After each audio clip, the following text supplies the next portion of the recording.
Donc pourquoi avoir travaillé sur la question de l'identité et quand est-ce que je me suis intéressée à cette question? Eh bien, quand j'ai commencé à travailler en tant qu'assistante en droit de la famille à l'université de Namur, en Belgique, j'ai lu à l'époque, c'était en 2005, et en 2003, la Cour européenne des droits de l'homme venait de rendre un arrêt très important en matière d'accouchement sous X, qui était l'arrêt Audièvre contre France. Et en lisant cet arrêt, j'ai été extrêmement heurtée par la décision de la Cour, à une très courte majorité de 10 voix contre 7. Et je ne comprenais pas ce raisonnement, puisque la Cour prétextait et soutenait qu'il y avait eu une juste balance des droits et intérêts à la fois de cet enfant devenu adulte né sous X et du droit de la mère à la vie privée, alors qu'en réalité, malgré la modification de la loi française en 2002, il n'y avait, et il n'y a toujours en France, aucune balance des intérêts et un droit de veto absolu pour la mère.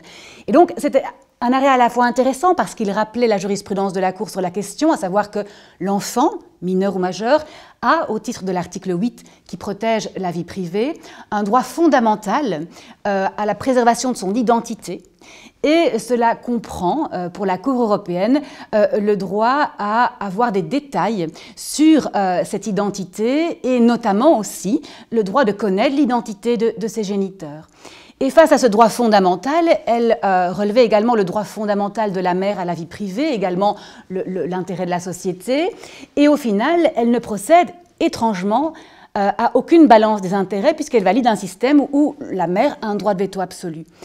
Et j'étais quand même assez refroidie par cet arrêt et moi je me retrouvais plutôt dans l'avis des 7 juges qui avaient une opinion dissidente, dont la juge belge, Madame Françoise Tulkens. Et à partir de là, j'ai commencé à m'intéresser à cette question. Donc d'abord au travers de l'accouchement sous X, puisque à l'époque, nous sommes en 2010, enfin 2005, entre 2005 et 2010, en Belgique, il y avait des propositions de loi déposées pour instaurer un accouchement sous X à la française. Pourquoi? Tout simplement à l'occasion de découvertes de bébés dans des poubelles, donc des infanticides, et les parlementaires disaient « Ah bah alors on va faire l'accouchement sous X comme en France ».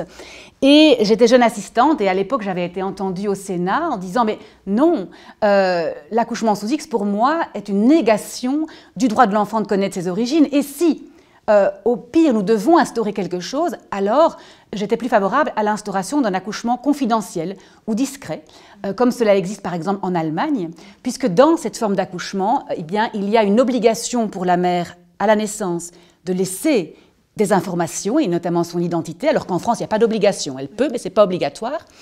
Et lorsque l'enfant, je pense qu'en Allemagne c'est 16 ans, mais ça peut être 16, 18 ou 14 même, eh bien, l'enfant qui souhaiterait connaître l'identité de sa mère, eh bien, peut s'adresser à une autorité qui va contacter cette femme et en cas d'opposition, cette autorité va faire cette fameuse balance des intérêts.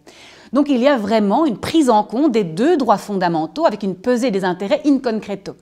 Pesée qui n'existe pas en France, puisque lorsque l'enfant, quand bien même la mère aurait laissé des informations et son identité, le Conseil national pour l'accès aux origines personnelles, auquel l'enfant peut s'adresser à ses 18 ans, souhaitant connaître l'identité de sa mère, eh bien, va contacter cette femme si elle a laissé des infos, mais si cette femme dit non, ça s'arrête. Il n'y a aucun recours pour l'enfant qui est donc quelque part abandonné une 2e fois. Et donc, j'ai commencé à travailler cette question et puis je me suis dit, mais finalement, il y a plein de situations où l'enfant est confronté à un secret de ses origines. Qu'est-ce que le droit prévoit au niveau international, au niveau régional et alors au niveau belge? Et donc, j'ai fait une étude transversale de la question. Et le titre de ma thèse, c'était « Le secret des origines en droit de la filiation ». Parce que pour qu'on puisse parler d'un droit, qu'il y ait nécessité de reconnaître un droit, il faut à la base qu'il y ait un secret.